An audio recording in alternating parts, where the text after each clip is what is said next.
வணக்கம் நண்பர்களே. இன்று நம்மில் பலர் தினமும் கோவிலுக்கு செல்வோம். ஆனால் சில சிறிய தவறுகள் நம்மால் அறியாமலே நடக்கின்றன. அவை நம் புண்ணியம் குறையவும் நமக்கு வரும் நன்மைகள் தள்ளிப்போகவும் காரணமாகிறது. அதனால் கோவிலில் செய்யக்கூடாத விஷயங்கள், ஏன் அதை செய்யக்கூடாது, அதற்கு பின்னால் உள்ள ஐதீகம், எப்படி செய்ய வேண்டும். வீடியோவின் முடிவில் உங்களுக்காக மிகவும் முக்கியமான ஆன்மீக ரகசியம் சொல்லப் போகிறேன். ஆகவே கடைசி வரை கண்டிப்பாக பார்க்கவும். அதே சமயம் நம்முடைய சேனலை லைக், ஷேர், சப்ஸ்கிரைப் செய்ய மறக்காதீர்கள். கோவிலுக்கு செல்ல கடன் வாங்கக்கூடாதது ஏன்? நம்முடைய முன்னோர்கள் கூறிய ஓர் அழகான ஆன்மீக நெறி ஒன்று உண்டு. கோவிலுக்கு செல்ல கடன் வாங்கக்கூடாது. காரணம் என்ன?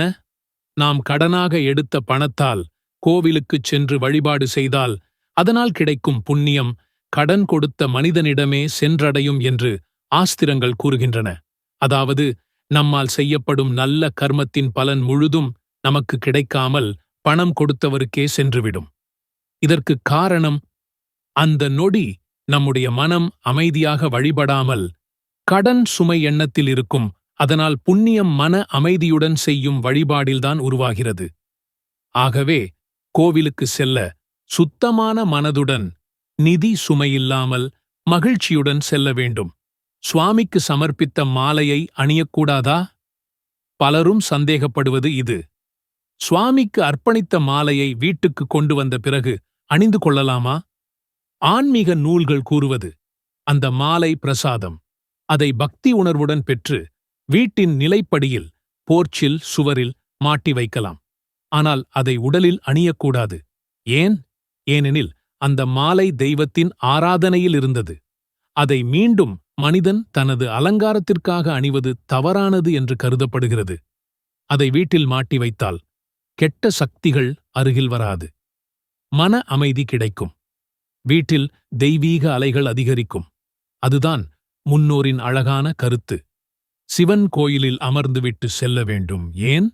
சிவபெருமானின் கோயிலில் செல்பவர்கள் ஓர் அவசியமான ஆன்மீக நெறியை பின்பற்ற வேண்டும். சிறிது நேரம் அமர்ந்துவிட்டு செல்லுங்கள். ஏன்? சிவன் கோவில் சும்மா நிலைத்திருக்கும் அமைதி, ஆழம், தியான சக்தி நிறைந்த இடம்.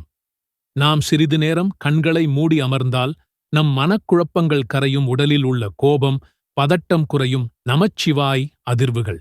உடலுக்குள் செயல்படும் சிவன் கோயிலின் தியான சக்தியை அனுபவித்தவுடன் பிரசாதம் எடுத்துச் செல்வது மிக உயர்ந்த புண்ணியம் என்று சைவம் கூறுகிறது. பெருமாள் கோவில் வந்தால் உட்காராமல் வீட்டிற்கே செல்ல வேண்டும். ஏன்? பெருமாள் கோயிலில் ஒரு அழகான ஐதீகம் உள்ளது.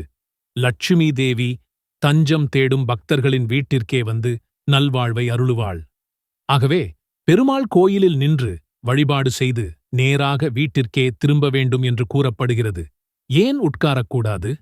ஏனெனில் நாம் உட்கார்ந்து காலத்தை இழுத்தால் லட்சுமி தேவியின் அருள் தாமதமாகும் என்கிற நம்பிக்கை. இதன் ஆன்மீக அர்த்தம். வீடு திரும்பும் போது மனநிலை மிக நேர்மறையாக இருக்கும். அந்த அலைகள் வீட்டுக்கு நன்மை சேர்க்கும், செல்வத்தை ஈர்க்கும்.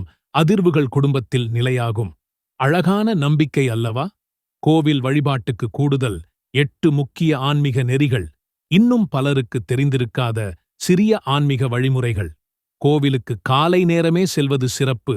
சூரிய உதயத்துடன் வரும் பிராண சக்தி அருளை அதிகரிப்பதாக நம்பிக்கை. கோவிலில் நுழையும்போது வலது காலை வைத்து செல்ல வேண்டும். நல்ல அதிர்வுகள் உடலுக்குள் நுழையும். கருவறைக்கு நேராக பார்க்காமல் கீழே பார்வையை தாழ்த்தி செல்ல வேண்டும். அழிமையின் அடையாளம். சன்னதியில் மந்திரம் கூறும்போது கடைசி வார்த்தை மனதில் ஒலி செய்ய வேண்டும். அப்படி ஒலித்தால் புண்ணியம் இரட்டிப்பாகும். தெய்வத்தை விட்டு திரும்பும்போது நேராக பின்னால் திரும்பிச் செல்லக்கூடாது.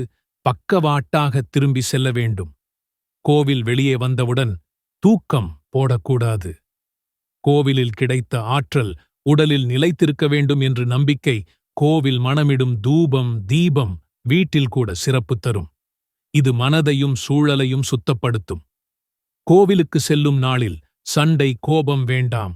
கோபத்துடன் செய்யும் வழிபாடு அருள் குறைக்கிறது.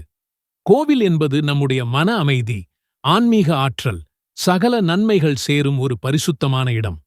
நாம் இந்த நெறிகளை பின்பற்றினால் நம் நாளும் நம் வாழ்க்கையும் தெய்வ அருளால் நிரம்பி வழியும்.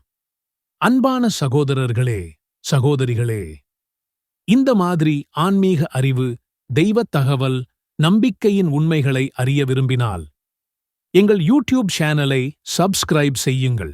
வீடியோ பிடித்திருந்தால் லைக் செய்யுங்கள். மற்றவர்களுக்கும் இந்த அருமையான அறிவு சேர ஷேர் செய்யுங்கள். புதிய வீடியோ வெளியானவுடன் உடனே அறிய பெல் ஐகானை அழுத்துங்கள். அருளும் நலனும் உங்கள் குடும்பம் முழுவதும் நிரம்பி வழியட்டும். ஓம் நம சிவாய. ஓம் நம சிவாய்.